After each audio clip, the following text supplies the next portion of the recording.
Good day, folks. This is Judy at Green Pastures Farm. Today we're talking a little bit about our Shiitaki mushroom operation, and we've been getting a couple good rains. I think we got 1 3/10 inches last night and a 1/2 inch like the day before, and that's one of the reasons, when you have your mushrooms, your laying bed or your fruiting yard, you want to keep it fairly close to your house. If you don't have it close to where you can check it, these things don't wait on anybody. I mean, this is what popped up.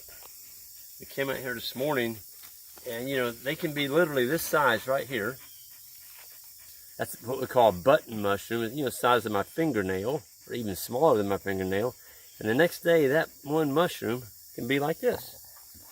Okay, so that's the thing I caution people about, is don't get in a hurry to cut them when they're, let's say 1 inch in diameter.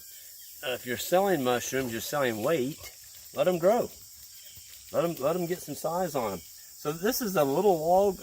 I'd say it's 3 inches probably across, but it's heartwood. I'm sorry, sapwood.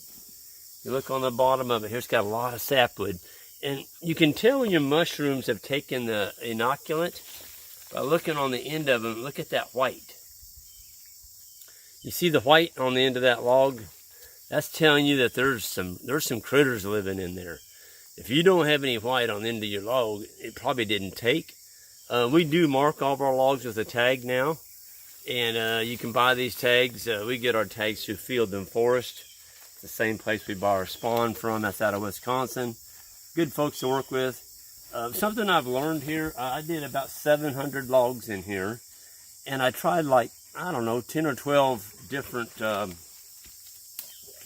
species of mushrooms. We found out there's some that don't work here, and if you don't tag them, you don't know which ones work and which ones don't. The one that works here in central Missouri and does the best we have found is called WR46. It's a non-fail. I mean, this thing just goes and goes and goes and goes. But here's a little bitty log, and Jan's already cut some off of here. I can see some of that's been cut off. This is what came back again. Okay, those are nice mushrooms. Yeah, they're really, really nice. So when you inoculate your mushrooms, one thing we have learned is we do set them on a board. There's a board down here, and that is a slab. That's a cedar slab out of our sawmill, and that keeps a lot of your wild fungi from inoculating, from coming up and, you might say, setting up residency in here. And once you do put the spawn in, it takes about 6 to 7 months probably for that spawn to actually colonize the log. So be patient when you put it in the springtime, or early spring or late winter. We like to do it in the wintertime. Nothing else is going on so much. You can't use dead trees, folks.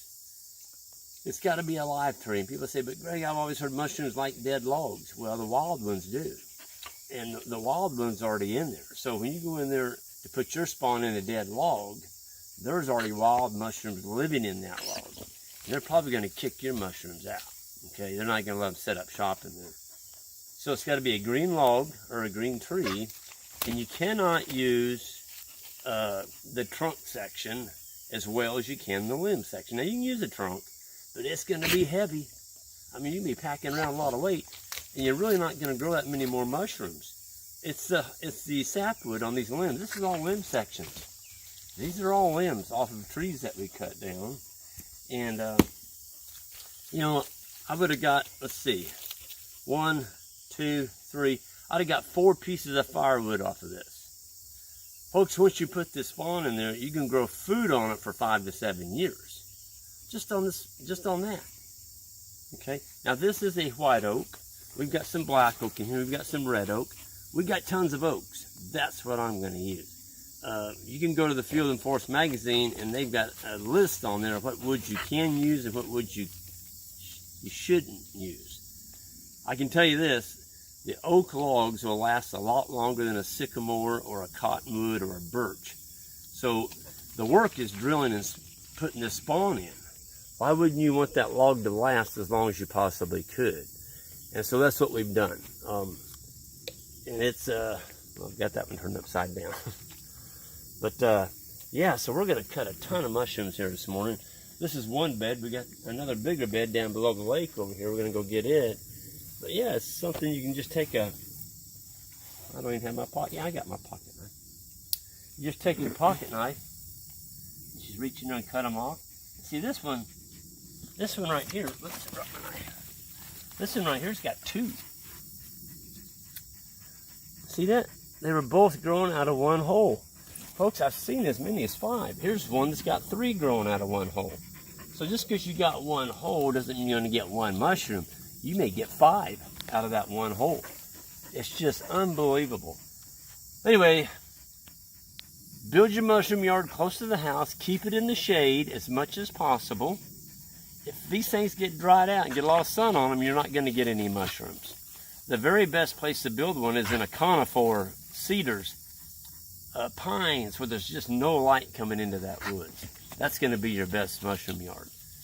We don't have that around the house, so we're just using what we got, and it's working really good. I think that's all I wanted to cover on the shiitakes. Everyone have a good day.